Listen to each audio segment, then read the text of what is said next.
Alrighty, folks, get settled. Everyone on the live stream, I apologize for starting a few minutes late. Are we all in? Is everyone comfortable? There's a whole bunch of people outside. I don't know what they're doing. We're going to start nonetheless. So, all right, so welcome to our development seminar. It's my first dev seminar this year. I really enjoy giving the dev seminars. I usually do a unique topic every time I'm up. And one of the topics that I decided to focus on today is habits. So if we look at the definition of habits, it's a routine or practice performed regularly. Now, this is something that you might not realize. What we do is we typically associate habits with bad habits, right? And not so much good habits. But nonetheless, when I talk about habits in the dev seminar today, what I'm talking about all those automated little responses that we have to stimuli throughout the day, right? And those form habits in our brains. And so we're going to look at how we can harness good ones, how we can manipulate them to our benefit instead of falling prey to the habits that develop. See, everyone's always listening. There's always one person listening to the live stream. You can touch me. I'm in the front. I'm a real person. And I'm not going to touch too much on bad habits because there's a lot of content that I want to cover. Fortunately, we're doing the dev after the intro, so I can spend about 4 hours with you today going through the development seminar. There's no limit. I'm going to try keep it down as much as possible. So I really ideally want to get through the dev in under 45 minutes. We'll see how it goes. It's a bit hard to estimate how long we're going to spend. So let's get into it. All right, so why master your habits? So this is what I want to achieve in this development seminar. I want you to understand that you have the ability to get 1% better in hundreds of different aspects in your life. And if you can just improve all these little processes that we do throughout our day, throughout the week, throughout the month, well, if you combine all those tiny little incremental improvements, you can show big results. And so we can break bad habits. I'm hopefully going to help you understand how you can stick and develop the new habits that you want to adopt. Overcome lack of motivation and willpower. Sometimes what we do is when we try to develop a new habit, you think about New Year's resolutions. How many people had New Year's resolutions in January? A whole bunch of us. How long did that last? Right, and so new habits can be very hard to keep. And so that affects, if we don't keep the new habit, then it starts affecting our willpower and our motivation. You start to trick yourself and think, oh, I'm just not motivated, I'm ineffective, and all these things. And we're going to destroy those beliefs. Develop stronger willpower and beliefs in yourself. And that's the benefit of being able to do this. If you're able to manipulate habits successfully, it actually builds willpower, and you actually start to change the way you think about yourself for the better. Then we're going to design your environment for success. So environment is very important. Often we blame ourselves for failure, when a lot of the time it can actually be attributed to the environment that you've placed yourself in. And so if we can change that environment, we can change our habits. Tiny changes, big results, that kind of ties into getting 1% better. But when we talk about manipulating habits and these tiny little processes, these are really little things that we start to adapt that can really, if you put them all together, and after time, they compound and they can really have big results in our life, and then put ideas into practice in real life. These dev seminars that I do are not meant to just be principles. They're not meant to be principles. Unless you can put what we do in these dev seminars into practice in real life, well, then there's no benefit, right? And this is certainly one that is very practical. This is what I really enjoyed about this dev seminar, is that we can all adopt these principles very easily and very quickly. You can do them today, all right? So that's what we're hoping to achieve in the dev seminar. The dev seminar is based on a book that I read. So this is the book. It's called Atomic Habits. It's by James Clear, and he's lived the life of trying to change his habits. He started out just by journaling on a blog what he thought about habits and trying to improve himself. He started doing it in his varsity, and he started this little blog and a mailing list to just a handful of people. And today he's got 1.5 million people subscribed to his mailing list just on habits. And so he's written this wonderfully practical book called Atomic Habits. It's available at all the bookstores, right? It's about 320 Rand.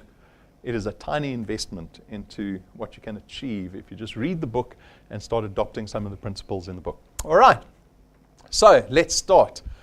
Why tiny changes can deliver big results. So this is a principle that you have to believe. right? And I'm going to show you some people that have really done it successfully. So the power of habits, the 1%. How can tiny little changes in habits or little processes or trying to improve little, having these little margins of different, how can they produce big results? So there was a guy called Dave Brailsford.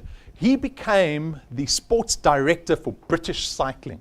British Cycling, this was in 2003. British Cycling, if anyone follows cycling, maybe not, I think I'm the only one. I've got Stacey, our financial manager, into cycling, so that's made me very happy. I've got someone to speak to about cycling. So anyway, Dave Brailsford joined as sports director for British Cycling. British Cycling was atrocious. They hadn't gotten one gold medal in the Olympics in 100 years. They had not had one person win the greatest cycling race called the Tour de France. Not one British cyclist ever won that in the last 100 years either. So on paper, they looked absolutely useless in cycling, to the point where they couldn't even get a bike sponsor because the bike manufacturers were like, we don't really want to associate with you guys, you all suck, right? And so Dave Brailsford came into the picture in 2003, and he had the strong belief in this principle, this 1% principle called the aggregation of marginal gains, right? Which is really this principle of that if you just make tiny changes, there can be big results produced out of all these marginal gains that you make. Goodness me, ladies and gentlemen, turn your phones off. All right. So what he did was they started looking at all the different processes and elements involved in professional cycling. And they decided, well, how can we improve all things? To the extent where they got different body stockings made for the cyclists to make them more aerodynamic. They looked at the saddles to make them more comfortable when riding. All the members that trained, they got all this data from every single training that they did, because you typically have riders all over the world, and in their off seasons they're still training, and you get all this biometric data. They were looking at that, how to improve that. They looked at massage gels to see which was the best massage gel that created the best recovery. And they looked at a plethora of all these different things, and they tried to change and improve every single little bit of British cycling. To the extent where 4 years later, in the 2000 and what was he, joined in 2003, around 2008 Olympics, British cycling won 60% of the gold medals at the Olympics in track and road cycling events. A few years after that, Bradley Wiggins won the Tour de France, and the 4 consecutive years after that, our friend Chris Froome won Tour de France for 4 times in a row. That is how British cycling changed within a 4-year period, by making these marginal little changes to a process, a system that is made up of a plethora of different elements. That is the aggregation of marginal gains. So you need to understand this principle and need to understand that it's so accessible. You can look at any process and just break it down and go, how do I just improve this a little bit, right? Don't put pressure to suddenly change massively overnight. You make little gains, little changes, and you consistently make those changes. It starts to add up. Plateau of latent potential. Isn't that a wonderful title? Who on earth understands what that means? Right, so a little bit of story around Chinese bamboo. This is another principle. Chinese bamboo, fastest growing plant on the planet. It can grow 1 meter in a day. 1 meter in a day. I didn't really believe that. I was like, I don't know. This sounds like some motivational story that it's just gathered momentum, has become completely disproportionate. But it's true. It's the fastest growing plant on the planet. It can grow 1 meter a day. But I started looking more at bamboo. And once you plant bamboo, for the first shoots to appear, do you know how long it takes for the first shoots to appear for bamboo? 3 to 5 years. 3 to 5 years. You go plant the bamboo. You've been told the bamboo is going to grow 1 meter a day. And nothing happens. 6 months go past. 1 year goes past. 2 years go past. 3 years go past. There something appears, right? This is called latent potential. Often when you're trying to achieve change in your life, it does not happen overnight. And this is the mistake that we make when we are trying to achieve any results. So here's a graph, results, time. So let's say, for example, you want to develop abs. Who wants abs? Right? We all want abs. Some of us, we've forgotten about it, right? You haven't seen them in such a long time. So you decide, okay, New Year's resolution, I'm going to start going to gym. And you go to gym and you do 100 sit-ups that day, right? So there, you do the 100 sit-ups. And what do you imagine would happen after you do your 100 sit-ups? You go stand in the mirror.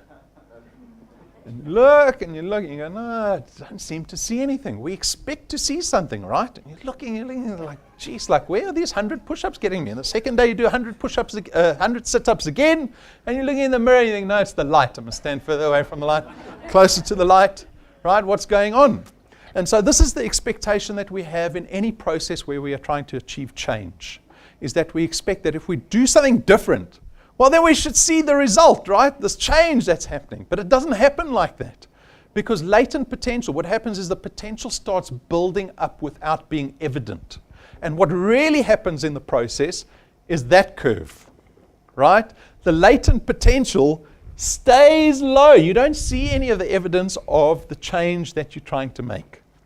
The problem with that, though, is that you have this area between what you think should happen and what actually happens.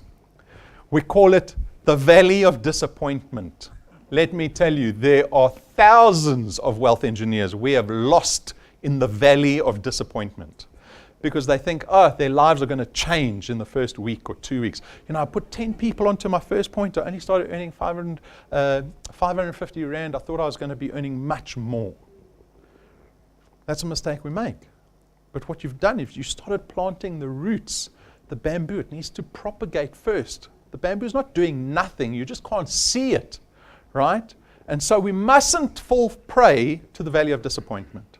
You've got to understand that when you start making all these little changes, you don't suddenly become the best cycling team overnight or in the first year. It takes years. It takes lots of time. And then, when it happens, that latent potential explodes and you suddenly see the results. You suddenly walk past the mirror and go, I've got abs. Call the wife. Bring the camera. I've got abs, right? So be aware of this principle because you don't want to fall prey to the valley of disappointment. Goal systems and motivation. This is another thing to be aware of. Often what we do is we aspire to all these goals, right? We want to be a millionaire. I want to have the nice car. I want to dress nicely. And we have all these goals in our lives. But goals are typically not sustainable from an aspiration or motivation point of view, right? Because they are binary. You get people that'll all have goals, but suddenly the people that all have the same goals, everyone wants to be wealthy, you're going to have a whole bunch of people that fall short and a whole bunch of people that succeed. And so creating goals and becoming completely dependent on goal orientation becomes very risky. Because the moment you fail in a goal, there's no, oh, you nearly got there. Goals are binary. You either succeeded or you failed, and they can destroy motivation. We have to start motivating ourselves through identity. So I'm going to get onto that now. So there's a lovely little saying. You do not rise to the level of your goals, you fall to the level of your systems. And that's what this development seminar is about. It's about adopting systems.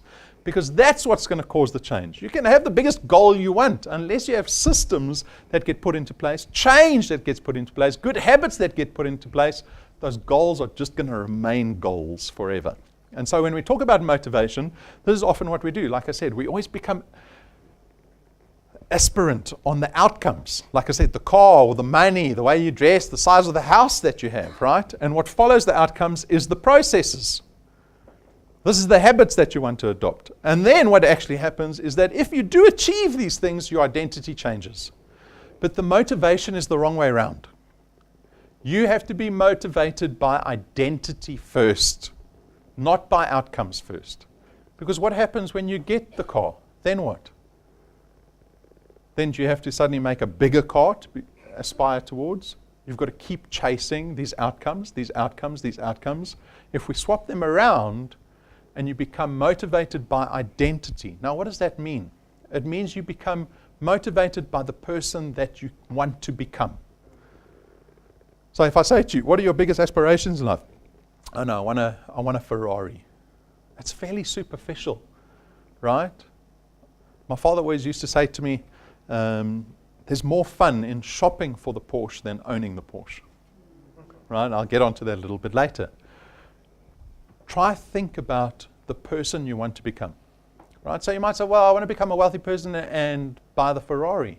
Well, go a little bit deeper than that. Because what actually motivates you is something more intrinsic to your nature. Perhaps you want to be a person that is rich. Well, what does that mean from an identity point of view? It means that I want to send my kids, I want to be a good parent. I want to send my kids to a good school, right? I want to be someone that has resources to help my parents. I want the resources to be someone that doesn't worry about debt every single month. Think about the person you want to become. There is way more sustainable motivation in that thought process than I want a nicer car, I want a bigger house, right? So be aware of this principle as well as we go through the rest of the dev seminar. So habits.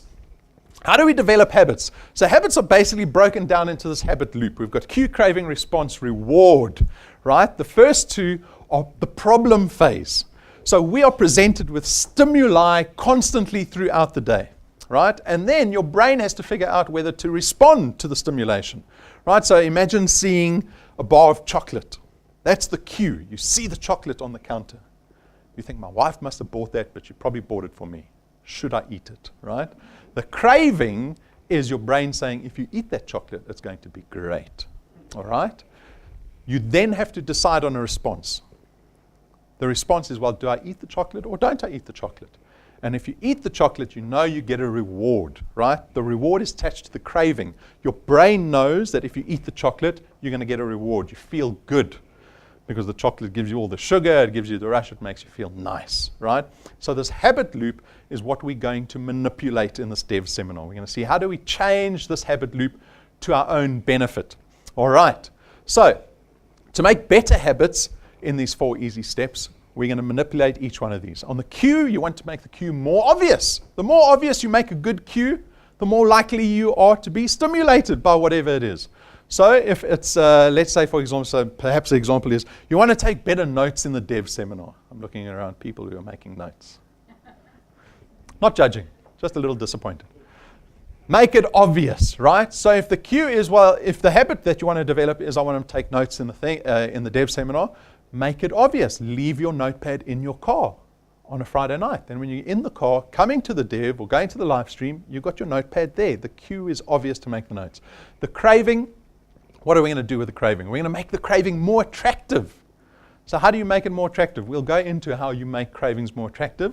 And then in response, you've got to make the response easy. People always follow the easiest path. Always. My life as someone was involved in digital media was how do we make people's lives easier? How do I make them click on things faster? How do I make them jump off their website and go to another website? How do I make them fill out the application form faster? How do I make them check out of Take a Lot easier? Right? That is all in response to making the response easier. And then finally, we're going to make the reward more satisfying. If you can make the new habits reward more satisfying, you are more likely to enable your brain to go, this is a great habit. We need to remember this and keep doing it. Habits are all about repetition, right? The antithesis of all of this, so I'm not going to go too much into bad habits, but if you want to break habits, you do the opposite of everything, right? You make the cue invisible. Your wife hides the chocolate from you. Doesn't she? Doesn't he? They hide stuff from you, don't they? The craving, you make the craving less attractive. The response, you make it more difficult. They always put the chocolate on the top shelf where you've got to get the chair from the dining room to get the chocolate, right? It makes it more difficult. People stop doing it. And then reward, make it unsatisfying. So that's how I can manipulate it. If you read the book, it goes into a lot of depth about breaking bad habits, but we're not going to go through that today because it's too time consuming, but it's available there for you. All right, so the first law, right? Make the cue more obvious. Behavior principles with regards to this, there's a thing called implementation intention. I touched on it in the intro presentation, if you might have noticed, right? What is it? So as an example, a study was done. There were 3 groups of people that wanted to start doing exercise. So pretend it's January and everyone goes, the whole group of people go, yes, we all want to start doing more exercise. So they did a study. They broke the group up into 3 parts. Group A, they said to them, okay, you want to do more exercise. Will you just track your exercise that you do for the next month? They said, okay, cool. To the second group, they said, oh, you want to do more exercise? Can we show you some motivational video footage, right, that might help motivate you to do the exercise in the next month? And so they showed them material about the benefits of exercise, all the bad things that happen to you if you don't do exercise. And they said to them, okay, track your exercise over the next month. And then to the last group, they said to them, you want to do exercise, watch this motivational footage, but what we also want you to do is to plan your exercise, right? And by plan, we mean tell us when in the next few weeks, which days you're going to be training, where you're going to be training, and at what time you're going to be training. Guess what the result was of the three groups? Group A, just under 40% of them did training in the next few weeks. Group B, that was shown the motivational footage and people dying of heart disease and all kinds of things, also just under 40%. The group that planned their training, over 90% partook in exercise. We call this implementation intention, and we're going to see how we can apply that to habits.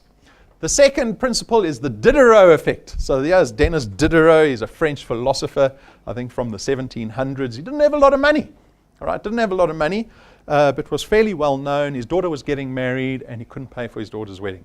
And so he was moaning a little bit, and someone who took pity on him was the Russian Empress Catherine, because she loved a lot of what his writings and his books were all about. And she said, no, she will buy his library from him for an absolute fortune. It was, I think, like 1.5 million rand in today's terms. And suddenly he had all this money. And so he paid for his daughter's wedding. And then he decided to buy himself this beautiful scarlet robe. Well, this is how the story goes, right?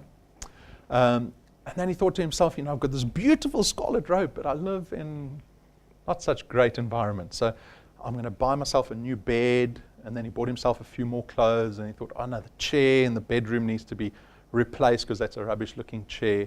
And so there was this spiraling effect of him purchasing things to match the scarlet robe. And so he ended up spending a fortune. The principle is about that no behavior exists in isolation. No behavior exists in isolation.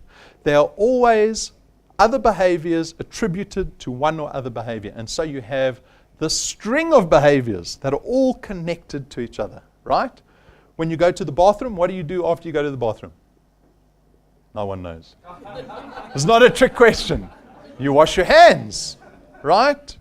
And so there's all these examples of habits that we have throughout the day that are relative to each other. And so that's important. The important principle to understand the Diderot effect. All right, so here you see a little do it. That's for the people taking notes. This is what I want you to try to do. The first step is to create a scorecard. It is about awareness. It's about habit awareness. And now you can do your entire week or your entire month or just a day. You write out what your habit is. Because we typically repeat a lot of our behavior throughout the day. I know that, I'm pretty... there's no surprises coming from me. I've got kids. I've got a schedule that I have to stick to. And so I wake up, I check my phone in the morning. That's probably a bad habit. I eat breakfast, brush my teeth. I've skipped all the kids stuff here because the list would then double. Eat breakfast, brush my teeth, get dressed, drive to work. Get to work. First thing, make myself coffee. And then I sit down in front of my computer, right? And then I check email and social media. Probably a bad habit too. So make the scorecard. Be aware of what your current habit for the day, for the month, for the week is, right? This is very important. You can't skip this test. So create the habit scorecard. And then the first thing we're going to do is we're going to do habit stacking. So habit stacking goes like this. It says, after I insert your current habit, I will then put in my new habit. What you're doing is you're using Diderot's effect or Diderot's principle to say, well, every behavior is attached to another behavior. So if I put in a new habit to an already existing habit, I'm likely to do the new habit more often. So how did I do it, right? Drinking coffee, checking email. One of the things that I wanted to start doing was getting my to-do list out the way for the day, right? So if I knew what I had to do for the rest of the day, then it was done. So how do I fit the to-do list in? Very simply, I put my to-do list after drinking coffee. So now I know every time I get to work, the first thing I do is I get my coffee and then I do my to-do list. This is called habit stacking. It is very simple, right? Based on the first or the second principle that we looked at with Diderot. To take it a step further, implementation intention, right? If I want to be sure that I follow through with this habit, right? I've got to be more intentional about how I'm going to apply the new habit. So what is it going to look like? If I say I'm going to make my to-do list, No, I need to be more specific about it. I make my to-do list as I sit down at my desk with my new coffee. There's the behavior, there's the time, and there's the place. If you start going through that, you will start doing the habit more often. To the extent where the US government, where they do campaigning for people that are trying to gain votes, they will phone people and say, are you voting this week? So we've got elections coming up. Are you voting this week? And if you say, yes, I'm going to be voting, they'll say to you, which voting station are you going to? Because they understand the principle. They'll say, which day are you going to go vote on? What time are you going to go? Are you taking public transport or are you driving yourself? And they end it there. You've gone through the process of removing those obstacles for what you want to do. It's out of the way. You've already decided upon it. Instead of last minute deciding, public transport, I'm just going to leave it. Right? So we've applied that implementation, intention. Adapt your environment. Now this is another trick that you want to do. You want to make it easy for yourself. So I changed my homepage. So when I sit down at my computer, right, I said to you, I check my email and my social media. But if I change my environment to make it a little easier, what I've done is I've set my homepage to Asana. Asana is the program I use to track my to-do list. So when I sit down and open the browser, my to-do list appears instead of Facebook or Gmail. Right? Adapt your environment to make this easier for yourself. So this is habit stacking with the implementation intention. I hope that makes sense. Our second law is to make it attractive. Right? That craving that forms part of the habit loop. How do we make the craving more attractive? So the principle is dopamine spikes. So you've got all kinds of chemicals in your brain. One of them is dopamine, right? And what they've done is they've been able to study when dopamine spikes in your brain. That's the nice feeling you get, right? So think about the chocolate. So I take my son, for example. He's never had chocolate in his life before. He's 1 year old, and I give him chocolate for the first time. So he has not developed any habit. This is how your brain develops a habit, right? You get exposed to stimulation. Right, so I offer him the chocolate. He's never seen chocolate before. He goes, okay, it looks like food. He puts it in his mouth. He eats it. And that sugar gives him a rush, right, which causes dopamine to spike in his brain. The dopamine spikes when he gets the reward. Your brain has now remembered this, right? And if you look at the rest, the dopamine doesn't actually spike again with the reward. The dopamine spikes on the craving, right?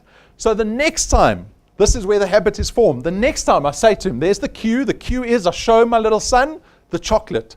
His brain remembers and goes, ooh, chocolate. That felt good. His dopamine spikes without him even eating the chocolate, right? And that's where the craving actually feels better than when you actually receive the reward, right? This is how it actually works. And so the craving spikes there at the craving. If there's delayed reward, right? So here, he's eaten the chocolate. The dopamine doesn't spike on the chocolate. But on the next experiment that they did, they delayed or they didn't give him the chocolate. So I showed him the chocolate. The dopamine spikes after the cue because he gets the craving, right? And then I don't give him the chocolate. Your dopamine drops. It drops because you haven't got the chocolate, right? Then the next instance is when you delayed gratification. So I show him the chocolate. His dopamine spikes again because he sees it. He goes, the brain goes, that is good stuff. That's good stuff. Have it. Then I hold it for a little bit. I delay it. The dopamine drops. Then I give it to him. His dopamine will spike again.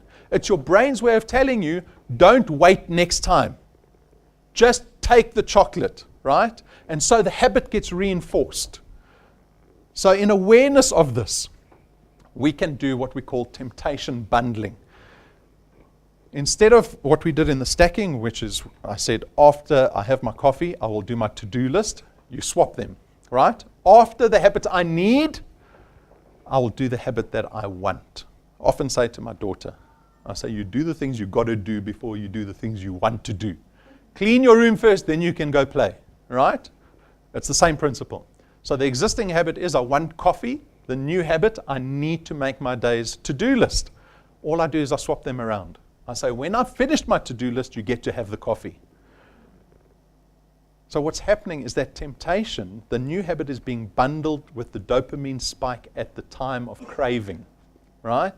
This is going to help you create that habit loop, and your brain starts associating a good feeling with doing the thing that you need to do, the new habit that you're trying to adopt. So after I've made my to-do list, I can have the coffee. Social influence plays a massive role in the behavior that we adopt throughout our lives. So what is social influence? So as an example, it's a wonderful story about these sisters from Hungary. They're called the Polgar sisters. And before the sisters were born, their father, there's the father over there, Laszlo believed in this principle that innate talent did not exist, right? And sometimes we believe that. You look at someone like Roger Federer, you go, oh no, he must have been born with this innate talent to be a tennis superstar. Laszlo didn't believe that. Laszlo believed that you could take anybody, and with the right education and training, you could get them to any level that you wanted to do if you were able to manipulate their environment, their social influence, to kind of predict that outcome. And so he was willing to do the experiment on his daughters. He started writing these bizarre letters to a lady that ultimately became his wife. This woman was a teacher, and she also believed in the principles. And so they got married, and they had their first daughter, Susan, right? And they changed the environment completely. He decided that he would use chess to prove his hypothesis, and they immersed themselves in the world of chess, right? So the father could play chess. They put up posters of all the grand masters all over the place. They tracked all the competitors that they ever played against. They played chess non-stop. And he basically created an environment where they were rewarded for playing chess well. All right, so the first daughter was born, Susan. Susan started playing only at the age of 4. By the age of 5, she was beating other adults. All right. The next daughter was born, what's her name? Sophia. Sophia started sooner, was playing with her sister constantly. She was beating her father by the age of 5. Right? She became the youngest world champion by the age of 14. By 17, she was a grandmaster. The youngest daughter, now you can imagine, the first daughter gets exposed to so much of a chess environment, a positive chess environment. The second daughter is in more because her older sister's playing chess, right, and getting rewards and medals and all that thing. The last daughter gets most immersed. She's got 2 sisters involved in chess. So Judith, the last sister, was, let me think, she was grandmaster by the age of 14. She was ranked in the top 100 globally. Now, we're not talking about men and women. We're talking about everybody. Top 100 globally by the age of 14 too. Right? Broken world records. And they're still around. You can see they've got a blog, so that's them over there. They've got a blog if you want to learn chess. They've got all these resources to help you learn chess. The lesson here is that if you are able to change your environment, in other words, the environment of social influence that you're in, you're able to help the habits that you want to adopt, right? There's a lovely saying by Michel de Montaigne, the customs and practices of life sweep us along. You think about the different cultures, people that live in different countries, the subcultures in different countries. We follow the behavior in each of these cultures. Don't you think it's a bizarre thing? If I grow up in South Africa and I move to Australia, I will adopt an Australian accent with time. You start to adopt behavior of your social influence. And so we imitate the close, the many, and the powerful. This is just behavioral principle, right? And so we do what our friends and family typically do and find tolerable in a way. The many, so that's the broader culture that we're involved in, and those with status. Right? We always look up to people that have status, people with power. You think about sports sponsorship. Why does sponsorship even exist? Because we all aspire to people with that status. The top tennis players, the top cricketers, the top rugby players, top business people. Right? We always look towards them and we try to imitate them. So if we understand this principle, how do we adopt it to help ourselves? Join a culture where the behavior that you want to adopt is already the accepted behavior in that culture. And that's why in the intro presentation I touched on it again. I called Dew Point a tribe. Did you hear that? Isn't it so? Do you live in a culture where making money on the side is accepted? Where sacrificing time on weekends, evenings is accepted? Do people Your family, your friends say to you, that's great, keep doing that. That's just a good thing you're involved in. Or don't they? Right? You have to be aware of the culture and the social circles that you're in and whether they are helping you from a behavior point of view or whether they detract from the aspirations you have with regards to your behavior. It is a simple thing to fix. Make sure that you just have a single thing in common. So I was talking about Stacy, our financial manager. She started cycling. So I've been involved in cycling for about 8 years, 9 years. It is a proper subculture, cycling, right? People that are non-cyclists are like, damn cyclists, you try to push us off the road, I know you. But when you fall into that culture, geez, the behaviors that you suddenly find tolerable, the behaviors that you adopt are amazing. So for Stacy, she started cycling only 18 months ago. She now cycles every single day. She spends money on spandex. She's willing to spend 80,000 Rand on a new bicycle. People get excited over bicycle things. She goes to coffee with cyclists. She's dating cyclists, right? She's fallen into the subculture where this behavior, as outsiders, might look, well, that sounds a bit bizarre, right? But within that subculture, it becomes very accepted and even rewarded for the behavior that you take on. Be aware of the culture and the circles that you move in. It is something that you can change quickly. Do you come to Dew Point? Do you run out? Or do you immerse yourself in the culture of Dew Point? You go speak to the leaders here. Will you speak to people about the dev seminar after this? Will you try to get satisfaction out of being immersed in a culture that is trying to create wealth? Right? Be aware of that. It's very powerful. The third law is make it easy. So now we're on the response side of the habit loop, right? And if you're going to respond to anything, you want to make the response as easy as possible. Long-term potentiation. There's another wonderful long word that no one knows the meaning to. Best said by Voltaire, the best is the enemy of the good. How often do we, this is something I fall foul of constantly, how often do we fall foul of trying to do things perfectly that we end up not doing them at all? Right? This is a category I fall into. Brendan is the opposite. Brendan just throws himself blindly into things. And I'm like, no, do it like this and do it like that, right? So we make a fairly good team. But this is something that I need to change in my life. So on the one side, so I could ask you a question. I say to you, what's better, quantity or quality? Quality. You see how you're all thinking. Now, there was a study done, all right? So at a photography school, the lecturer teaching with all his photography students gave them an assignment. And he split the class in half. He said to the one side of the class, you are going to be graded on the amount of photos you can take this weekend. And the other half of the class, you're going to be graded on just one photograph. You're going to send me one photograph and I'll grade you on that. Who do you think produced the best photographs? The people that did the quantity.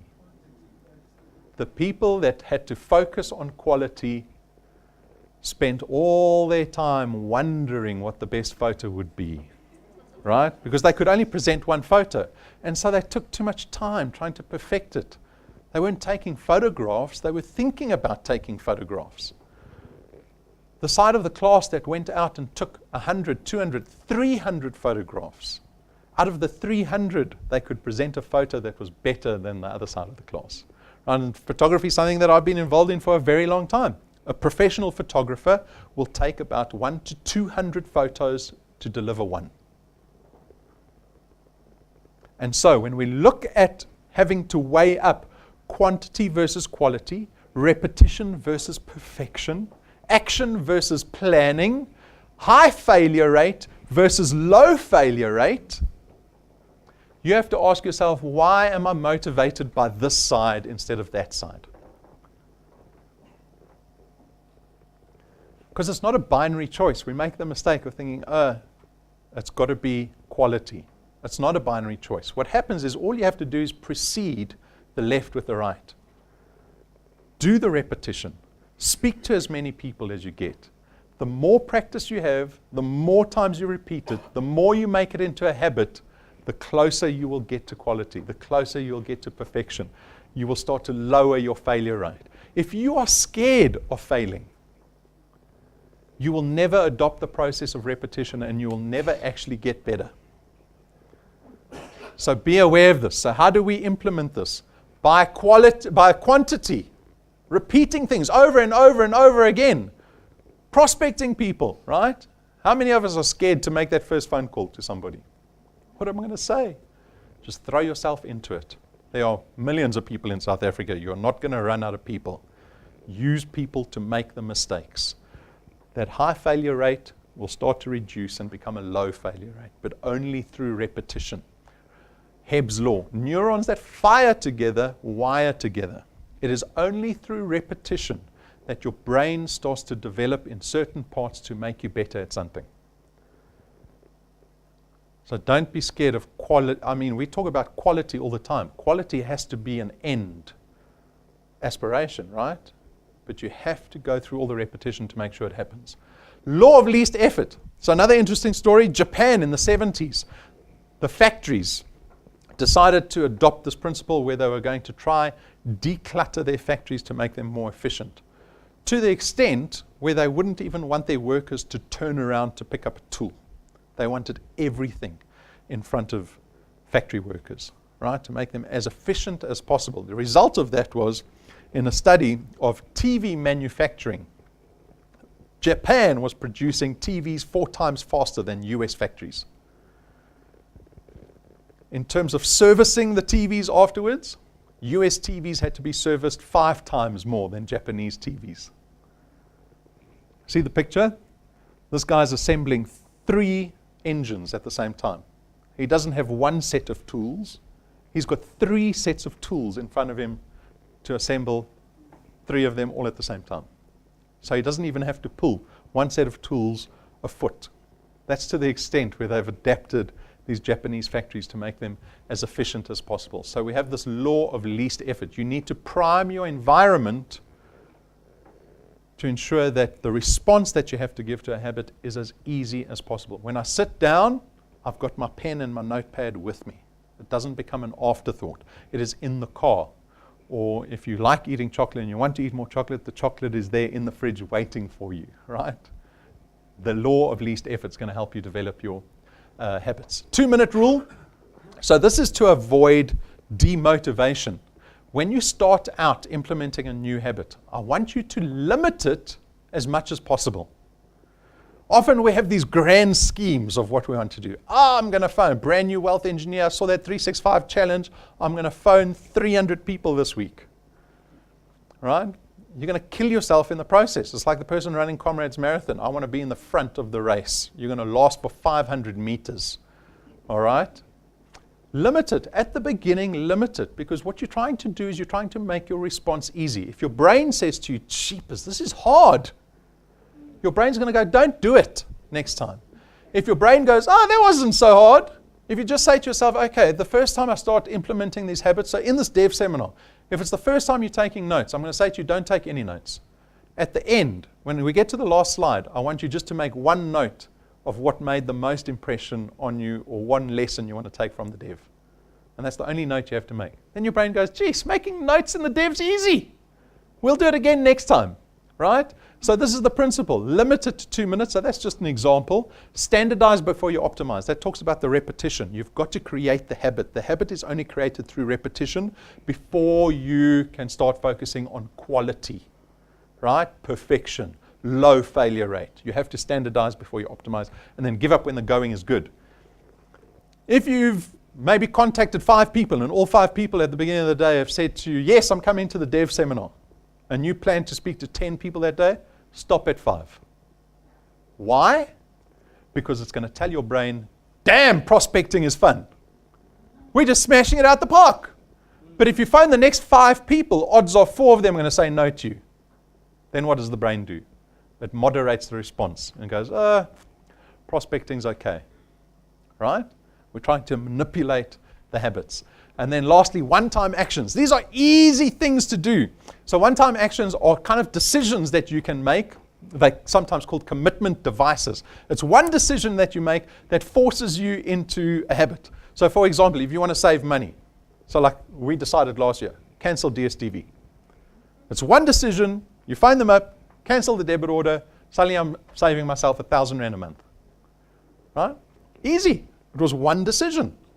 Remove Facebook from your mobile phone. Remove it. It's a one-time decision that has a long-term effect. Why? Because you've made it difficult for yourself to adopt whatever habit you're trying to avoid. These are easy things. They come in all shapes and sizes, especially with regards to saving money. Right? What about setting up a separate bank account for the returns that DewPoint pays you? It's a one-time thing you have to do, and suddenly your money is being put into an account you don't have access to. Right? So think about these. Then on to our final law, the fourth law, making it satisfying. Now this is probably the most important law, because the first time you're trying to develop a habit, if your brain doesn't go, wow, that was satisfying, it doesn't create the habit. The next time you see the cue, it just goes, no, that wasn't satisfying. Do something else. And so this is a very important law to adopt, to make sure that you make it satisfying. So this is quite challenging because human nature places more emphasis on short-term gains. It does. It's almost like we still got this animal brain. Animals have to behave to the principle, because if an animal doesn't drink water that day or doesn't eat that week, there are problems. We got it very comfortable. We don't have these massive short-term consequences if we make incorrect decisions or have bad habits. So unfortunately, our bad habits, the costs are only shown in the long term, in the future. And unfortunately, the cost of good habits are in the present. And so eating the apple, you go, well, there's no great benefit of eating the apple that I feel now. The long-term benefit is that you remain healthy. Eating the donut, oh, it feels great now, but you don't realize if you keep eating the donut, the long-term issues that you're going to have with regards to health. And so what we have to do is we have to reverse these two. So this goes against human nature to a degree. The most successful people on the planet are people that are able to delay gratification. Right? And that's with every sphere of life. They've looked at university exemptions. So in the States, they call them SAT scores. They've looked at sociability, all these aspects. People that are able to delay gratification are the most successful people in life. If you go for everything that gives you short-term excitement, you find yourself in a hole very quickly. Brendan often refers to it as compounding bad decisions. All right? Gets you into deep, dark places. And so how do we manipulate this? The last mile are the least crowded. So that just goes back to my point. If you're able to start delaying gratification, there is a lot of reward for you in the long term. So what do we need to do? We need immediate reinforcement of any new habit. So how do we manipulate that? The feeling of success is the signal that your habit has paid off. So short-term rewards, you need to start attaching short-term rewards to any habits that you start doing. So like having that cup of coffee after I've done my to-do list. At the end of this dev seminar, you only go scan in your XP after you've made your notes. Right? And so you've got to figure out lots of different things. We'll go through some examples now, but there's lots of different ways that you can reward yourself for habits that you're trying to develop. You have to do that, because if you don't do it, everything that we've discussed preceding this doesn't fall into place. That new habit won't exist because your brain will say, well, there's no satisfying result to the habit that we're trying to develop. All right, incentives can start a habit. Remember, identity sustains a habit. You never want your reward for doing something to be the antithesis of the identity that you're trying to create. So if you're trying to become a healthy person and you go, right, I'm going to have salad for lunch, and as a reward, I'm having a donut after the salad. Right? That goes against the grain of the identity that you're trying to create. Remember, the identity that you're trying to create is what the type of person that you want to become. So you hear about a lot of people, they start thinking how the person that they want to become thinks. How does a healthy person think? They don't think about having the donut. And so just the thought process of aligning yourself with identity becomes a strong motivator in the rewards process. So be aware of that. All right, habit tracker. This is another little trick that you can do to help you feel good in developing brand new habits. So this is one that I really like. So make your habit tracker obvious, attractive, and satisfying. So you see I've got a picture of marbles there. There's a story of a very successful salesman, straight out of school, youngster, stockbroker. He had a jar of marbles on his table. Every time he did a sales call, he would put a marble in the empty jar, right? So he had a target of doing 100 sales calls a day. The guy was earning $75,000 a year, and this was like 30 years ago. And he was in his early 20s, right?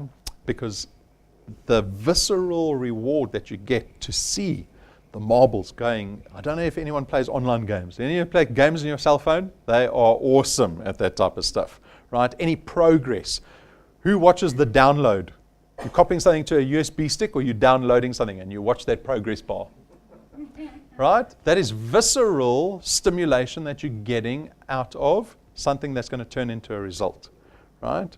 You can do the same for yourself. If you need to do 10 calls a day to prospects, you get a little jar on the table, 10 pebbles, 10 marbles, whatever, and every time you do a call, you just put one in the other thing.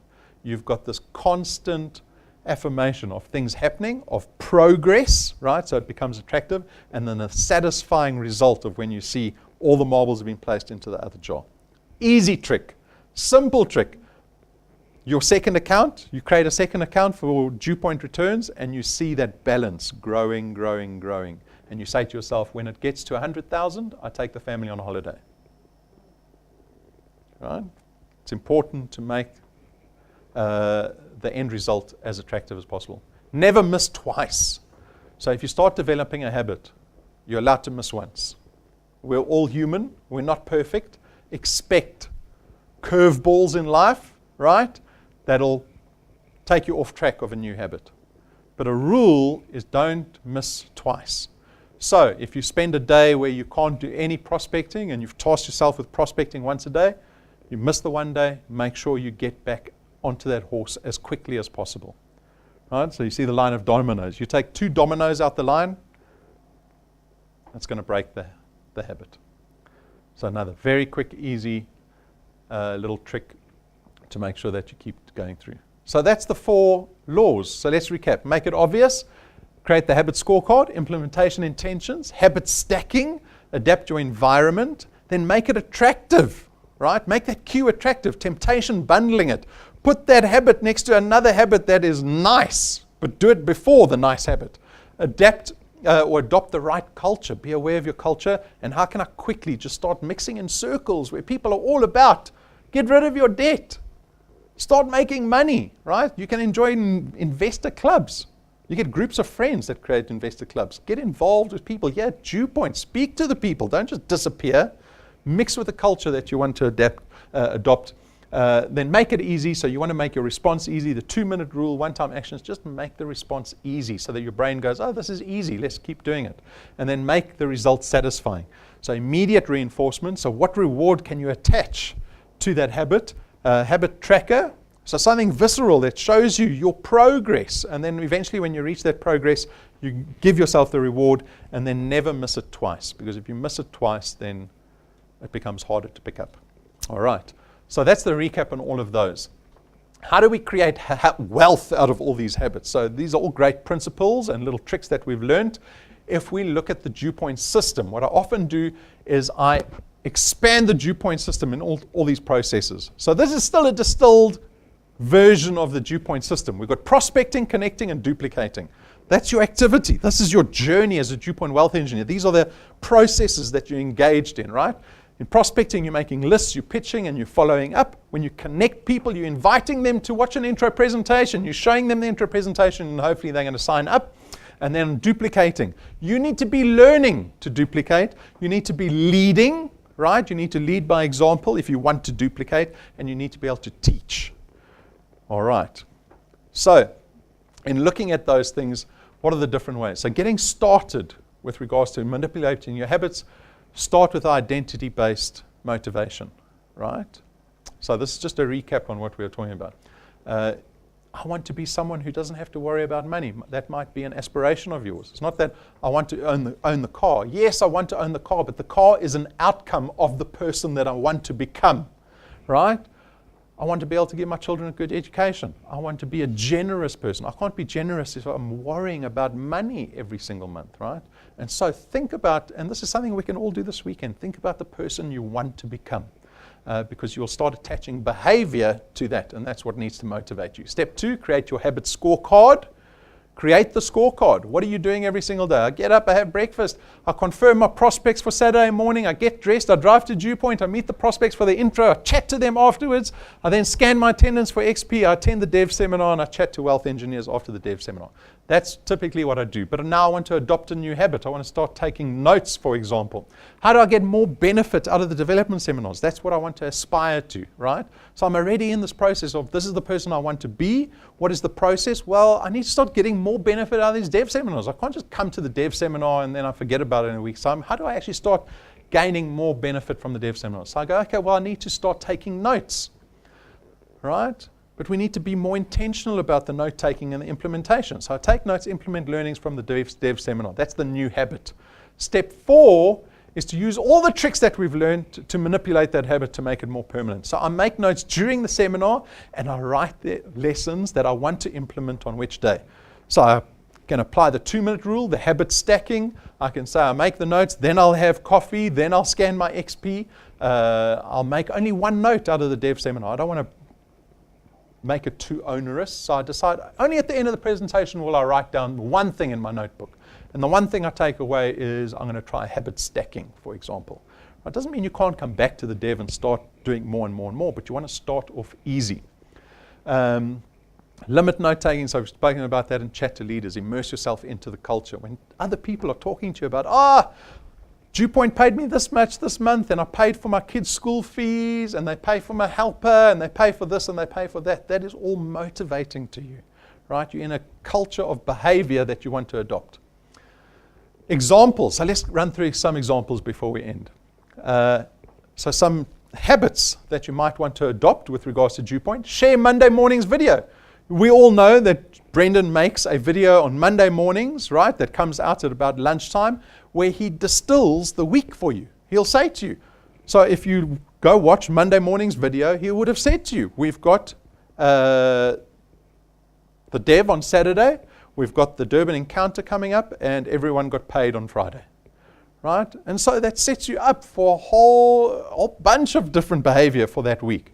So you could say, well, I want to make sure that I share the video on Facebook every single Monday morning. And then I want to make notes of Brendan's message. So I just write down, there's dev on Saturday. I remember that. It's on habits.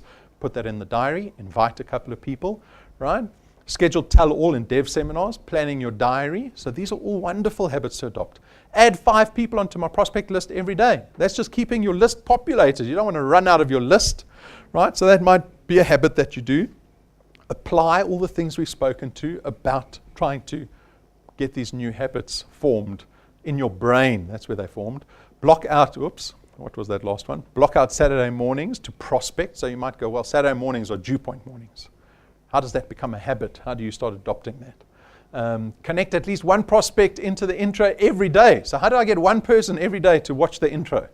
Right? Might not be able to attend it with them, but maybe I can just send them a YouTube link.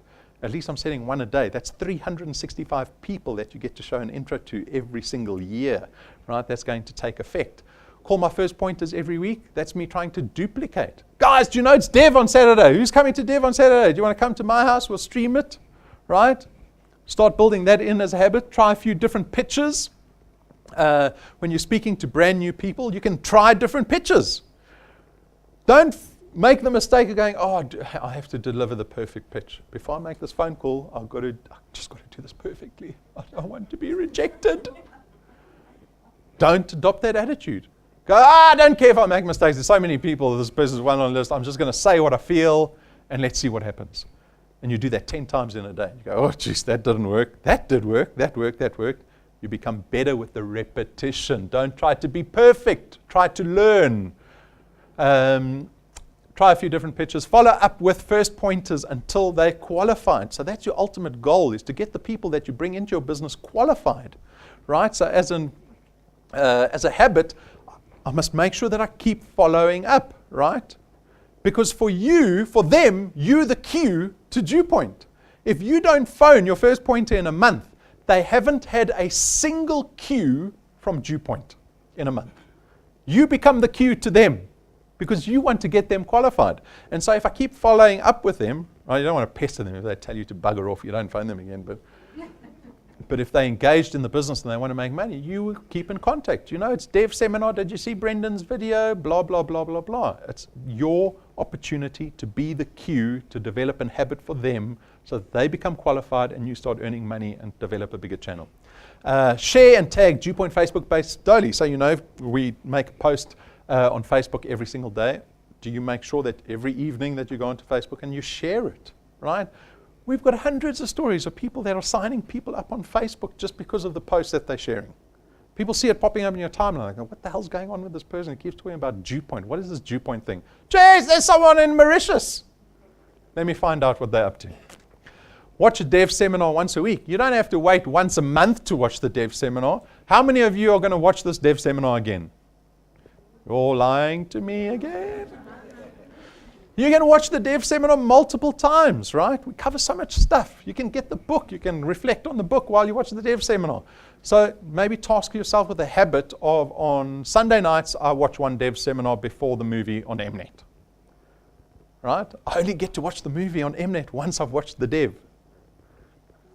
Stack the habit. Put the reward of the old habit before the new, or after the new habit. Make a prospect list for the next encounter, right? We've got the Durban encounter on the 9th of March. Make a prospect list. So maybe your habit, it becomes this habit that you start now where you know when the next encounter is, because we're doing encounters throughout the year in the different provinces. You go, okay, I've got an encounter prospect list, not a general prospect list, an encounter prospect list. And the next one is Durban. So I'm going to phone everyone that I know in Durban. I'm going to ask people on Facebook, does anyone know people in Durban? I'm going to make a prospect list. It becomes a daily habit. Track my daily prospecting goals. Track it. Get the jar of marbles. You know, I'll be so flipping happy if you Facebook me and say, here's my jar of marbles that I bought this week to track prospecting. Because then I know I'm adding value, right? Do that. I promise you it works. That visceral satisfaction that you get when you see progress being made, when you see the marbles being passed. Get a jar with 365 marbles and try get through that in 1 year. That's building wealth for you guys, right? Treat myself to a massage every 100th prospect. So when the jar's a third of the way, you go, yes, foot massage, or whatever it is for you, right? As long as it aligns with the identity that you aspire to. Put all my returns into a separate account meant for investment and debt. That would be such an easy thing to do. You set up a separate account, Capitec account, low cost, hardly going to cost you anything to run a Capitec account. You change your banking details here at DewPoint, and every return that we pay you goes into that account, and you don't have access to it. Maybe once a month you run a debit order for that to get moved into an investment, or you just let it sit there, and at the end of the year, it helps you go on a holiday or buy school uniforms or stationery or pay for the next year's school for the kids, right? Do that. It's such a simple thing to do. Track my total returns earned. That's a great thing. How many people know the total that they've earned from DewPoint? Not many, I bet, eh? You would have to go to your statements and add them all up.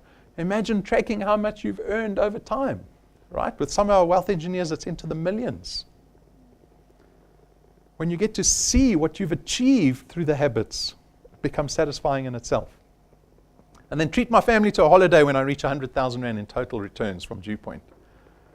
Get the family involved, right? One of the biggest things that I haven't mentioned here that's in the book is by finding an accountability partner, right?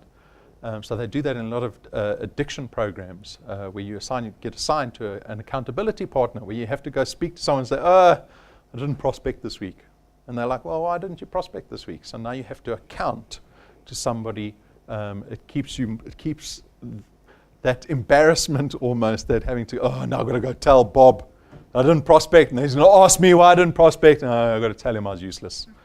Right? So accountability partners help. You can use family members as accountability partners. You can say, guys, this is our target, but mom or dad has to work every Saturday morning. That'll be, you go. I want to go on the holiday. I don't care if you're here not on a Saturday morning. We've got wealth engineers already that have come to us, come with us to Mauritius.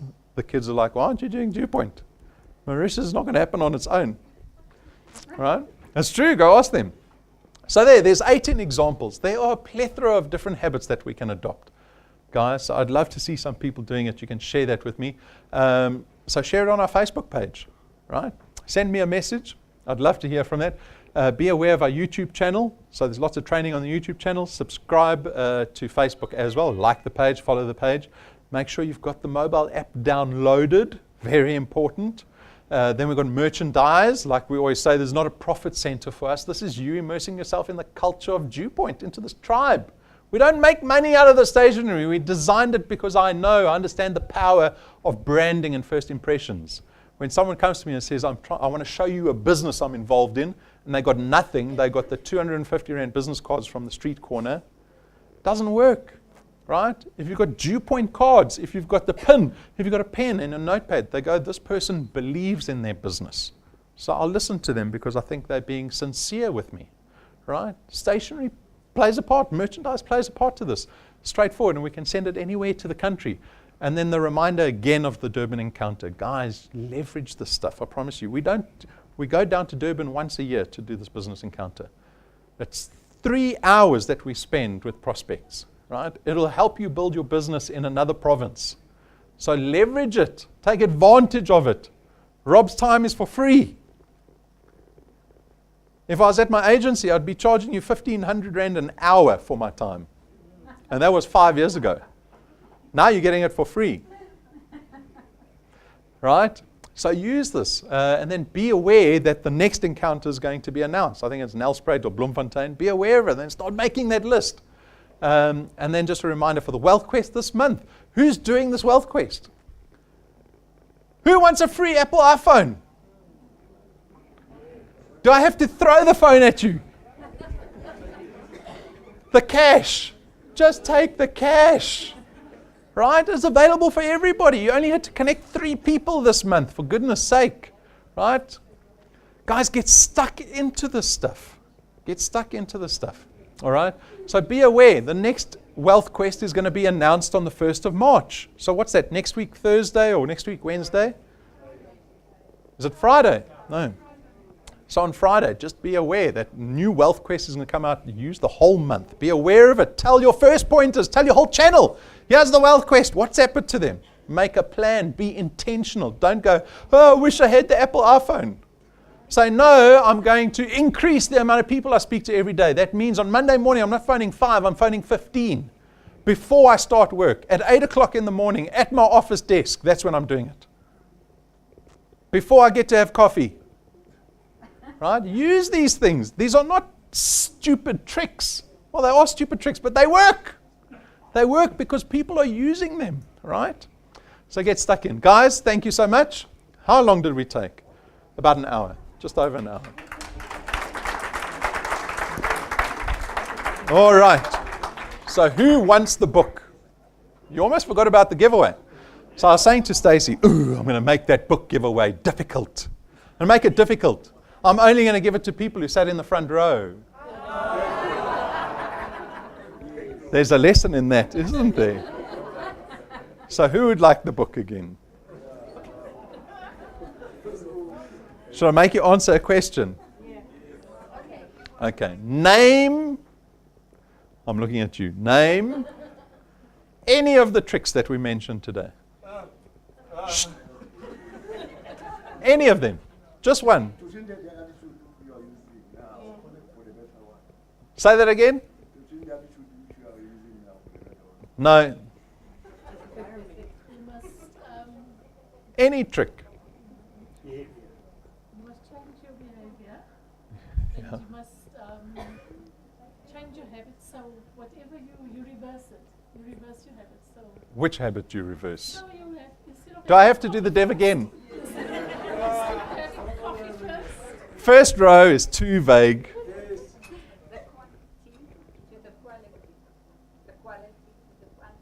You've got to swap quality with quantity. What do you guys think?